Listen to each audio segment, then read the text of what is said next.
સૌમિત્રો જય સોમનાથ. ઓમ નમઃ શિવાય. પ્રેમ મિત્રો, તમારો દેશ શુભ રહે, મંગલમય શુભકામના. હું બિલીમાંથી જોગીભાઈ વ્યાસ આપ સૌનું આપણી જોડમાં હાર્દિક સ્વાગત કરું છું. મિત્રો, આજ રોજ જોઈશું આજનું શુભ પંચાંગ. અને તારીખ છે 16/7/2026 ને ગુરુવાર. અષાઢ સુદ બીજ તિથિ છે. આજે બીજના દર્શન ગઈકાલે થઈ ગયા છે, પણ આજે બીજ જે છે એ મનોરથ બીજ કહેવાય છે.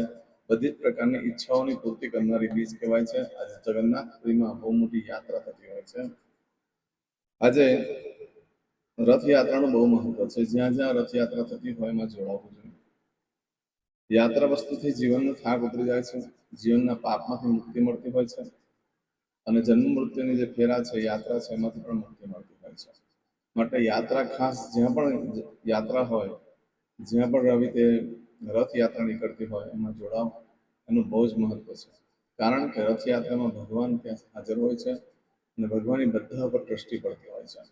એમાં આપણા ઉપર જો દ્રષ્ટિ પડી જાય ભગવાનની, આપણા દરેક પ્રકારની મનોરથ પૂર્ણ થતી હોય છે અને આપણને મોક્ષ મળતો હોય છે. માટે રથયાત્રામાં ચોક્કસ જોડાવ. રથયાત્રાનું બહુ જ મહત્વ છે.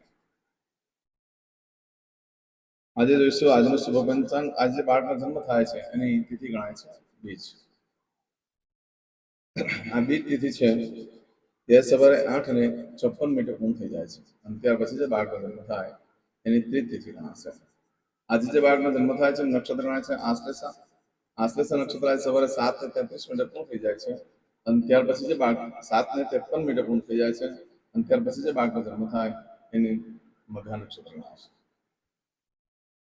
આશ્લેષા નક્ષત્રમાં જન્મ હોય તેની ચોક્કસ પણ પૂજા વિધિ કરી લેવી, કારણ કે એની માતા બહુ દુઃખી થાય છે અને જે લગ્ન પછી એની સાસુને મૃત્યુ થઈ જતું હોય છે. માટે આની વિધિ ચોક્કસ પ્રમાણે કરી લે. તેમજ સાંજે 7:53 પછી જે બાળકનો જન્મ થાય એનું મઘા નક્ષત્ર છે. આ મઘા નક્ષત્ર આવતીકાલે સાંજે 6:36 પૂર્ણ થાય છે. આ મઘા નક્ષત્ર પણ ઘણું ભારે છે, પિતૃનું નક્ષત્ર ગણાય છે. આમાં પણ જન્મ થાય બાળકનો એની ચોક્કસ પૂજા વિધિ કરી લો, કારણ કે જેનો બહુ સંઘર્ષ કરવો પડે છે અને સંતાન પ્રાપ્તિમાં પણ એ તકલીફ આપે છે. આજે જે બાળકનો જન્મ થાય ને યોગ ગણાય છે સિદ્ધ યોગ. આજે મળસ્ક 4:31 શરૂ થાય, આવતીકાલે મળસ્ક 1:23 પૂર્ણ થઈ જાય છે. આવતીકાલે મળસ્ક 1:23 પછી જે બાળકનો જન્મ થાય ને વ્યતિપાત યોગ ગણાશે. આજે જે બાળકનો જન્મ થાય છે એનું કરણ ગણાય છે કૌલો. આ કૌલો કરણ આજે સવારે 8:54 પૂર્ણ થઈ જાય છે, અને ત્યાર પછી જે બાળકનો જન્મ થાય એનું તેતિલ કરણ ગણાશે. આજે જે બાળકનો જન્મ થાય છે એની રાશિ ગણાય છે કર્ક. કર્ક આસન અક્ષરા છે ડ અને હ. કર્ક આસન સ્વામી ચંદ્ર ગણાય છે. પરંતુ મિત્રો આજે રાશિ બદલાય છે, ધ્યાન રાખજો. આજે સાંજે 7:53 પછી જે બાળકનો જન્મ થાય એની રાશિ સિંહ ગણાશે. રાશિ બદલાય છે, ધ્યાન રાખજો. આજે સાંજે 7:53 પછી જે બાળકનો જન્મ થાય એની રાશિ સિંહ ગણાશે. સિંહ રાશિનો અક્ષરા છે મ અને ટ. સિંહ રાશિનો સ્વામી સૂર્યનારાયણ ભગવાન છે. આજે આ રાશિ તિથિ વાર નક્ષત્ર ક્રમમાં જેનો પણ જન્મ હોય એની ચોક્કસ પ્રમાણે પૂજા વિધિ કરી લો, જેથી કરીને તમારું જીવન સરળ બની જાય. આજે જે કોઈ મારા સબસ્ક્રાઇબ મિત્ર મારા ઘર પરિવારમાંથી કોઈ પણ સદસ્યની વર્ષગાંઠ છે, એ મેરેજ એનિવર્સરી છે, બધાને મારી ઘણી ઘણી શુભકામના. તમારા જીવનમાં ખૂબ પ્રગતિ થાય. ભગવાન શંકર તમારી બધી મનોકામના પૂર્ણ કરે એવી હું સોમનાથ દાદાને પ્રાર્થના કરું છું. આજે જે કોઈ મારા સબસ્ક્રાઇબ મિત્ર અમારા ઘર પરિવારમાંથી કોઈ પણ સદસ્ય કોઈ જગ્યાએ ઇન્ટરવ્યુ આપવા જઈ રહ્યા છે, કોઈ નોકરી ધંધા માટે જરૂર છે, કોઈ વ્યાપાર વ્યવસાય માટે જરૂર છે, આજે કોઈને ઓપરેશન હોય, કોઈને ડિલિવરી હોય, કોઈની સગાઈ હોય, કોઈની છઠ્ઠીની પૂજા હોય, કોઈ નવા કાર્યનો આરંભ કરવા તમે જઈ રહ્યા છો, આવા કોઈ પણ કામ માટે તમે જઈ રહ્યા હોય, દરેક કામમાં તમને સારી સફળતા પ્રાપ્ત થાય હું સોમનાથ દાદાને પ્રાર્થના કરું છું. પરંતુ મિત્રો આજે જ્યારે નીકળો છો કોઈ કામ કરવા માટે, તો આપણી જોગેસ્ટ ચેનલ પર જઈ પ્લેલિસ્ટમાં જઈ આજનું સુકન કરો, અને આજનું સુકન કરીને નીકળશો તો સારી સફળતા પ્રાપ્ત થઈ શકે છે. આજે ગુરુવાર છે, ઘરથી નીકળો છો તો ગુરુને વંદન કરી નીકળો. કોઈ ગુરુ ન હોય તો માતા પિતા પ્રથમ ગુરુ છે, એને વંદન કરી લો. આજે બ્રાહ્મણોને ભોજન કરવાનું બહુ જ મહત્વ છે, એમ પણ બીજ છે. બ્રાહ્મણને આજે અન્નદાન કરવાનું બહુ જ મહત્વ હોય છે, એનાથી લક્ષ્મીદેવી બહુ પ્રસન્ન થતી હોય છે. આજના દિવસે કોઈ પણ કામ કરવા માંગો છો તેના માટેનો એક ચોક્કસ સમય છે, આપણે જોઈ લઈએ. આજે સવારે 6 થી 7:30 વાગ્યા સુધીનો સમય શુભ રહેશે. તેમજ સવારે 10:30 થી બપોરે 3 વાગ્યા સુધીનો સમય શુભ રહેશે. અને સાંજે 6 થી રાત્રે 9 વાગ્યા સુધીનો સમય શુભ રહેશે. રાત્રે 12 થી આવતીકાલે મળસ્કે 1:30 સુધીનો સમય શુભ રહેશે. આવતીકાલે મળસ્કે 3 થી સવારે 6 વાગ્યા સુધીનો સમય શુભ રહેશે. આ સમયગાળા દરમિયાન તમે કોઈ પણ કાર્ય કરો છો તે કાર્યમાં તમને દિવ્ય સફળતા પ્રાપ્ત થઈ શકે છે. પરંતુ મિત્રો આજનો આખો દિવસ અશુભ છે. આજે કોઈ પણ કાર્ય કરવા માટે યોગ્ય દિવસ નથી. માટે બને ત્યાં સુધી કોઈ કાર્ય ન કરશો. અનિવાર્ય સંજોગોમાં કરવું પડે એમ હોય તો આપણી જોગેશ ચેનલ પર જઈ પ્લેલિસ્ટમાં જઈ વારના શુકન જોઈને તમે કામ કરશો તો સારી સફળતા પ્રાપ્ત થઈ શકે છે. આજે તમારી કોઈ પણ વસ્તુ ચોરાઈ જાય છે, ખોવાઈ જાય છે તો મળવાની શક્યતા બિલકુલ ઓછી છે. પરંતુ આજે સાંજે 7 વાગ્યા પછી કોઈ વસ્તુ ચોરાઈ જાય છે, ખોવાઈ જાય છે તો 7 દિવસમાં મળી શકે, બાકી શક્યતા ઓછી છે. આજે કોઈ પણ કાર્યનો આરંભ કરવા માટે યોગ્ય દિવસ નથી. ચમચીમાં પાણી લઈ લો. આજે કરશો આજનો સંકલ્પ. અદ્યતને માસાન માસોત્તમ બ્રહ્મ પવિત્ર આષાઢ માસે શુક્લ પક્ષે દ્વિતીયાયામ અંતર્ગત તૃતીયાયામ બૃહસ્પતિવાર સંયુક્તાયામ. હવે દરેક જણા પોતાનું સાચું નામ બોલી દો. તમારું ગોત્ર ખબર હોય તો ગોત્ર બોલી દેવાનું.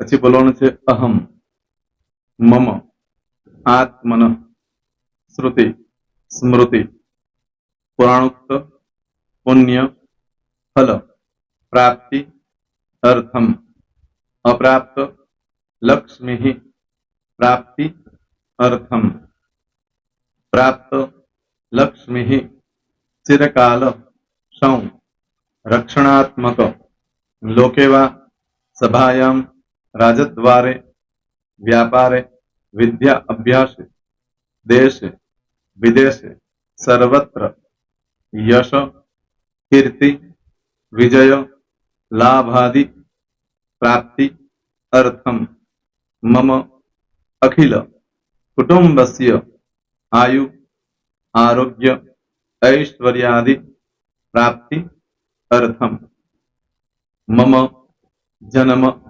समय, तथा च विप्र, वृंदानां, जन्म, समय, जन्म, कुंडली, मध्ये, स्थित, ग्रहः, गोचर, ग्रहः, महादशा, अंतर्दशा, प्रत्यंतर्दशा, तथा च योग, युति, दृष्टि, मध्ये, शुभफल, प्राप्ति, अर्थम, भय, रोग, शत्रु, बाधा, दोष, मारण, तारण, मंत्र, तंत्र, अरिष्ट, दोष, पीड़ा, निवृत्ति, अर्थम, भूत, प्रेत, पिशाचादि द्वारा रचित अरिष्ट, दोष, निवृत्ति, अर्थम, मम,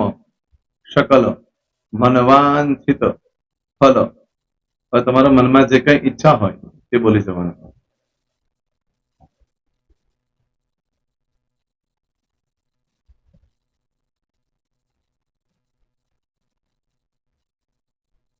બોલવાનું અનુસારતઃ सकल मनवांछित फल प्राप्ति अर्थम. હવે જે બરકતની પૂજા વાળા છે એ લોકો તો આ બધું બોલવાનું જ હોય છે. એ લોકો માટે કોઈ સ્પેશિયલ નથી. પણ જે લોકોએ હવે જે કહું છું તે લોકોએ જ બોલવાનું. જેના લગ્ન થઈ ગયા હોય એ લોકોએ બોલવાનું છે. મમ દાંપત્ય જીવન મધ્યે સુખાકારી પ્રાપ્તિ અર્થમ પુત્ર પૌત્રાદિ સંતતિ પ્રાપ્તિ અર્થમ. આ સંતાન પ્રાપ્તિ વાળા માટે પણ આવી જાય છે. દીર્ઘ આયુ આરોગ્ય ઐશ્વર્યાદિ પ્રાપ્તિ અર્થમ. તથા ચ હવે જેના લગ્ન નથી થયા તે લોકોએ બોલવાનું. મમ જટટી વિવાહ યોગ પ્રાપ્તિ અર્થમ વિવાહ પશ્ચાત દાંપત્ય જીવન મધ્યે સુખાકારી પ્રાપ્તિ અર્થમ. હવે જે લોકોને સંતાન પ્રાપ્તિ નથી, જે લોકોને સંતાન પ્રાપ્તિ છે કરવી છે એ લોકોએ બોલવાનું.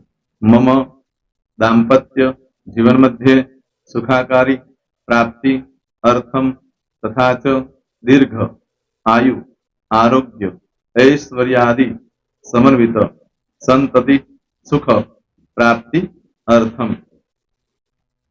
હવે જો અભ્યાસ કરી રહ્યા છો છોકરાઓ વિદ્યાર્થીઓ છે તે લોકોએ બોલવાનું છે. મમ વિદ્યા અભ્યાસ મધ્યે ઉત્તરો ઉત્તર પ્રગતિ ઉન્નતિ સાનુકૂલતા પૂર્વક દિવ્ય સફળતા પ્રાપ્તિ અર્થમ. હવે જે લોકો વિદેશમાં જવા માંગતા હોય કે સીટમાં જવા માંગતા હોય, મતલબ ભારત દેશની બહાર જઈને ધંધો વેપાર કરવા માંગતા હોય એ લોકોએ, અથવા વિદેશ જવા માંગતા હોય કાયમ માટે, એ લોકોએ બોલવાનું છે. મમ જટટી વિદેશ ગમન યોગ પ્રાપ્તિ અર્થમ વિદેશ ગમન કાર્ય મધ્યે સાનુકૂલતા પૂર્વક દિવ્ય સફળતા પ્રાપ્તિ અર્થમ. આરોગ્ય વાળા બોલવાનું છે, જેને આરોગ્યની પૂજા આપેલી હોય એ લોકોએ. એમ તો દરેક જણા જ બોલવાનું છે. બોલો. મમ આયુ આરોગ્ય ઐશ્વર્યાદિ પ્રાપ્તિ અર્થમ.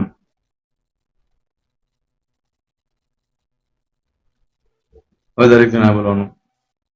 સકલ મનવાંછિત ફલ પ્રાપ્તિ અર્થમ અદ્ય દિને પ્રધાન દેવતાનામ નિત્ય દિન અનુસાર્ધ પૂજન અર્ચન કર્મણિ અહમ કરીશ્યે. પાણીવાળી થાળીમાં પાણી મૂકી દેવાનું છે. હવે તમારી બધી પૂજા જે મેં આપેલી છે એ પૂજા થઈ જાય, અથવા તો તમે રોજ પૂજા કરતા છો, મારી પાસેથી નથી લઈ ગયા, એ પૂજા થઈ જાય પછી ફરી પાછી ચમચીમાં પાણી લેવાનું. અહીંયા વિડીયોને સ્ટોપ કરી દેવાનું. પૂજા પતે એટલે પાછું આગળનું કરવાનું છે. અહીંયા વિડીયો સ્ટોપ કરી દેવાનો અને પૂજા પતે એટલે બોલવાનું છે. વિષ્ણવે વિષ્ણવે વિષ્ણવે નમો નમઃ. વિષ્ણુ સ્મરણ સર્વમ પરિપૂર્ણ અસ્તુ. એતાની ગંધ પુષ્પ ધૂપ દીપ નૈવેદ્ય તાંબૂલ દક્ષિણા પ્રદક્ષિણા સહિત પ્રણુ મમ સકલ મનવાંછિત ફલ પ્રાપ્તિ અર્થમ પૂજન અર્ચન પ્રિયતાન નમમ. પાણી મૂકી દેવાનું, પાછું પાણી લેવાનું.